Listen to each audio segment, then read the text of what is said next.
Welcome to my review of the TRN CS1. As you can see, professional grade earphones. Well, we'll see about that. So these are a budget offering from TRN. Basically the same kind of price as the MT1, which is kind of weird. They got two models basically at the same kind of price range, and it is a single DD. And as usual, there's a full disclaimer. This was actually sent out to me by the TRN AliExpress store. Thank you very much for sending it to me. I was not paid to do this video, and other thoughts and opinions are my own, and let's get into it. So like I said in the intro, these are a single dynamic driver, price the same as the MT1, and actually I use a metal back, which you'll see. Obviously 2-pin connector, professional grade. Well, we'll see about that. Just the brand name. Mine says white, but it's more of a silver, but you'll see that in a bit. Obviously I requested no mic as per usual. So specs 3.5 cable, dynamic driver, which it is, 0.75 pin type, which is the standard for basically like TRN and KZ. Sensitivity 108 dB, 22 ohm impedance, very easy to power. Frequency response 20 Hz to 20,000 Hz. And the weight and the cable is 1.25 meters. But yeah, like kind of run of the mill. And the missing. Oh, not really. I've been using them, but I'll show them in a second. But yeah, they actually use a metal back, which is kind of, for the price I can't really moan. Let's open this up. This is run of the mill kind of TRN. So you get the cable. This is the kind of their standard one at this kind of price.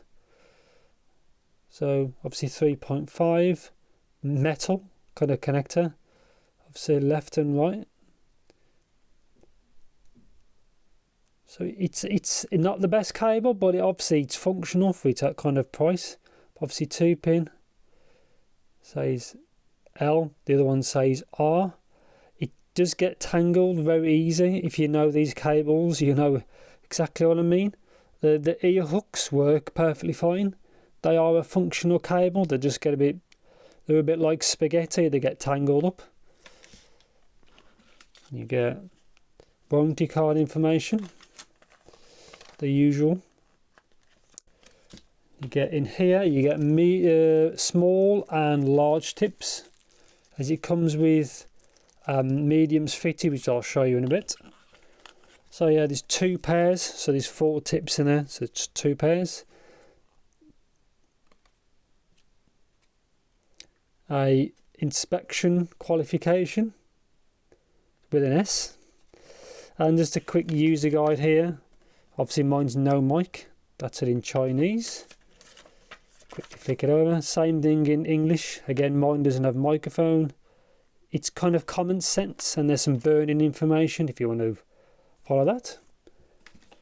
And yeah, I'll quickly show you them now. So they actually are, I'd say, very nice construction. They use a normal size nozzles, so they're not like the KZ ones, which are really thin. I don't really like those. It uses a conventional one. It does have a lip to keep the tip secure. Obviously single DD. The connector block there, I kind of like those blocks. Camera doesn't like it because it's quite reflective. Professional hi-fi, L for left. The other one says R for right. And yeah, you can see the fit. The fit of these is actually perfectly good. And I've got to say, for the price, the build quality is very, very good. Especially as well, a metal backplate. It's quite good. And yeah, on to the review. So straight on to the actual comfort. Comfort on these I thought was really good. Probably not the best I've tried, but one of the best, kind of really. Kind of lightweight as well. TRN for me have always been quite good for comfort. They got good ergonomics. The actual shape is good. So yeah, number 1 for me is always comfort, and then sound's number 2, because you could sound amazing, but if they are really uncomfortable, you're not going to listen to them. That's how I see it. Yeah, and isolation was average, so it wasn't good, wasn't bad. You pick up outside noise, pick up your own voice. But again, it wasn't bad, but it just wasn't great. It's kind of in the middle, so it's, which I can't complain about for the price. So yeah, so straight on to sound. So what's the sound like of these Vortex? They are V-shaped, so they have an elevated mid bass and sub bass, but they didn't have elevated upper mids. It seems a little bit further up, maybe 4K, 5K. So yeah, so the sub bass and mid bass is elevated, which is very noticeable. These are fun sounding earphones is probably the best way to describe it. Like it's twin, the MT1, yeah, the MT1. I may do a video comparing them both, but that'll obviously be sometime in the future. But yeah, so the low end is fun and elevated. If you're a neutral person, you probably won't like these, but they performed kind of what I expected. So yeah, they do have an elevated low end. For electronic music and everything like that, these sound kind of exciting is probably the best way to describe it. Mids, they are recessed, with it being a V shape. They are still there, you can hear them, it's just they're pushed further back. So vocals are further back, probably more male ones seem to be more further back. Obviously they haven't disappeared, it's just not at the front. So if you do listen to a lot of music where it's vocal centric, it's not as obvious with these, but obviously it's still there. They're not too bad really. I kind of expected that kind of sound, and they do kind of sound like I expect. These are not bad earphones, they're just V-shaped kind of budget tier earphones. So upper mids are not really elevated, which I don't mind. I don't mind when it's all boosted there, because it can be a bit much for me. Yeah, so treble, good instrument details with these. They're more detailed than I expected. As soon as I put them in my ears, yeah, more detailed than I expected, like micro detail, which is quite good actually. I wasn't expecting that for its kind of price. But yeah, these are elevated, I think maybe 4K. I haven't really seen a graph, so I'm just going kind of by ear. And they do get a touch of sibilance, but make sure you always use the best source that you can and the highest quality files, whether it's FLAC or Tidal, what's up to you, but always try to use the best source files if you can. And yeah, imaging was okay, and so was stage. Obviously these are a single dynamic driver only, as you can see there. They do look kind of cool in their actual shape.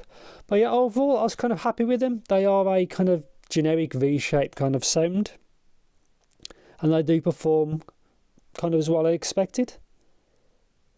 And yeah, that's what they look like. Bring it to the camera a bit more. They do look more expensive than they actually are because of the metal construction. I'm quite glad the build quality is very good for the price, and they do have great comfort, because comfort for me is more important, like I said, than sound. Sound's always number two.